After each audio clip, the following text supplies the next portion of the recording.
Thanks, Matt. That's great. Yeah, apparently it's the hottest April day since 1949.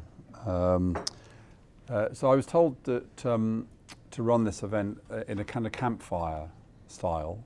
Now, I associate campfires with people playing the guitar and the occasional waft of joints. So if any of you want to make it more campfire-like, then I'm sure that'll be fine, as long as you don't set off the sprinkler system. I think what it means rather more is that this should be a very participative, very informal conversation. So I'm going to make a few opening comments, and then I've got 3 questions which I'm going to present to the panel just to structure the kind of hour and a half that we've got. But they will only respond for 2 or 3 minutes to questions I'm going to ask them, and you must just join in whenever you want to join in. Yeah, if you want to put your hand up, that's great, but you can just shout out if you want to. For those of you who are chronically shy, there is a capacity to write a message, isn't there? Someone told me. How do they know? How will they know how to do it? Is it all straightforward? And they'll know how to do it, will they? It's all yeah, there we are. There, okay, so you go to www.sly. I can't believe any of you are too shy to ask a question. Anyway, if any of you are, of course the thing is, if you're too shy to ask a question, you then ask a question here, then I'll read it out with your name, which would be much more mortifying than asking it yourself. So I highly advise, but if you want to do it, I will occasionally check, just in case. I guess the reason that I get asked to talk about work is that I led an inquiry for the government set up by Theresa May to look at, it was called a review of modern employment. So it was to look particularly, I think, at new forms of employment, atypical forms of employment. But I took it on myself very early on in the process to say that the report wasn't just going to be about Uber drivers or 0 hours workers, but I wanted it to be about work more generally. And the report that I published was called Good Work, and the government's response to it, possibly betraying the fact they don't have much thought space at the moment, was also called Good Work. So that topic, good work, I think is the one that's going to underlie our conversations, and it's something that I give a lot of thought to. I spent the morning in an inquiry that I'm chairing with the Carnegie UK Trust, which is looking at measures of good work, trying to persuade the government to do some robust measures of quality of work, drawing actually a lot on the work of the CIPD that we'll hear more about in a moment. So just a couple of comments from me before we open up and look at a set of particular topics. The first is I just think we need to recognise that, like an awful lot of things in British society, there is a fundamental distinction between the kind of work most of us enjoy and the people we should most worry about. And in my review, that's the group that I focused on, those people at the bottom end of the labour market, those people who most suffer poor quality work.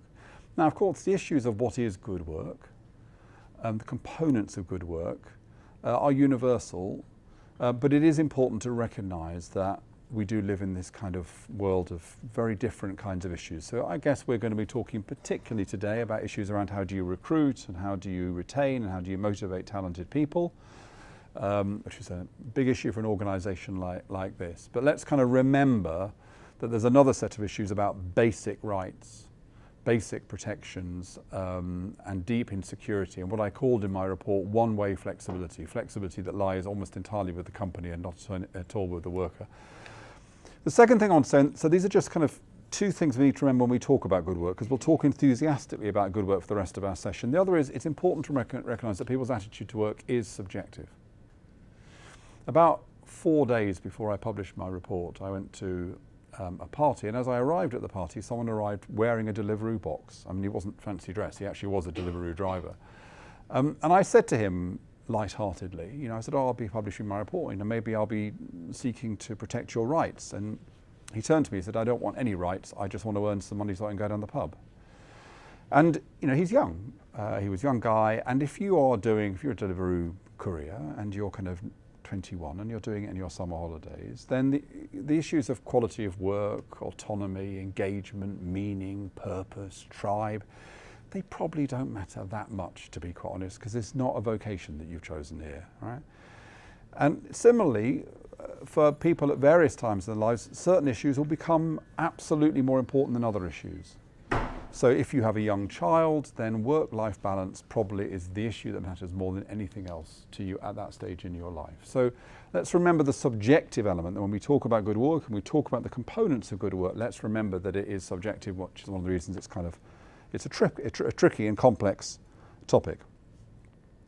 Now, the second thing I want to say is to talk about organisations very briefly. There is a narrative that says organisations are dead. So there's a narrative that says that everybody in the future will want to work as a freelancer through a platform. Why would they want to have to deal with the mind-numbing bureaucracy and regulation and tiers of authority and all the other stuff that goes with working in an organisation? And there are many people who will tell you with great authority that this is the future that lies before us. I have to say I'm not so sure. I mean, and they can base that on the steady rise in self-employment, a rise that's driven actually more by middle-class people, by what the Resolution Foundation calls the privileged, and less by the precariat, the people at the bottom. But I don't think that's right.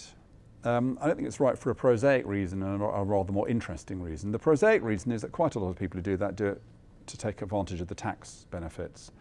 And the Chancellor is basically on your case, if that's what you're doing. And he will, by hook or by crook, I suggested he might do it in quite a radical way in my report. I suggested that we should move towards a situation in which we tax labour equally, regardless of whether or not people are employed or self-employed.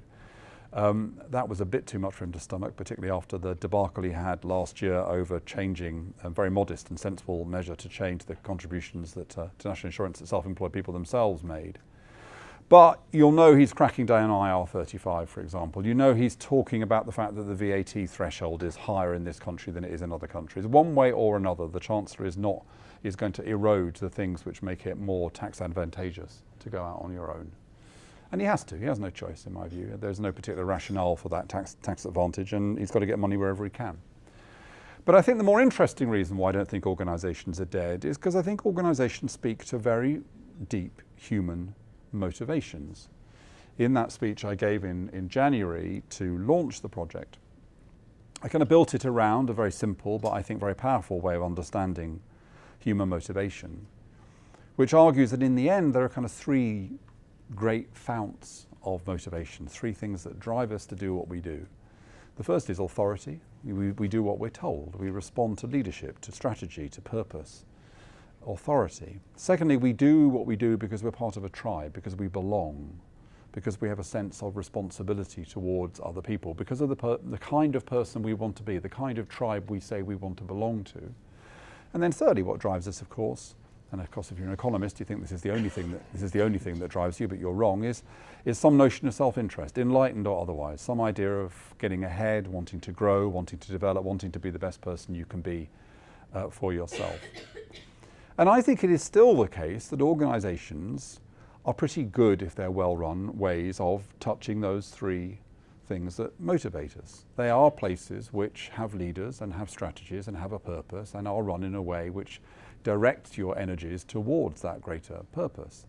They are places, as Matt said, which are tribes or try to be tribes, places where people have a strong sense of loyalty to each other. Now that cuts both ways, that tribe thing. It can be a bad thing as well as a good thing, but that sense of belonging, that sense of teamwork. Remember that soldiers always say the reason they give their lives in battle is not for their country or for the cause, it is for the other members of their troops. So that tribal thing is an important part of organisations, and organisations spend a lot of time trying to build it.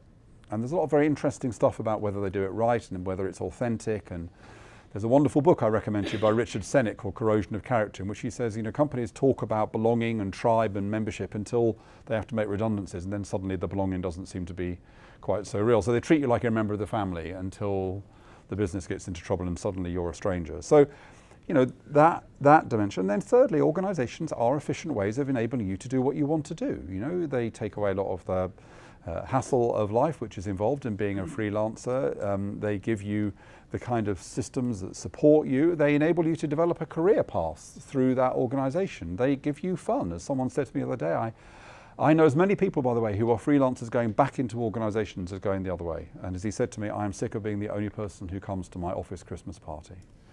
So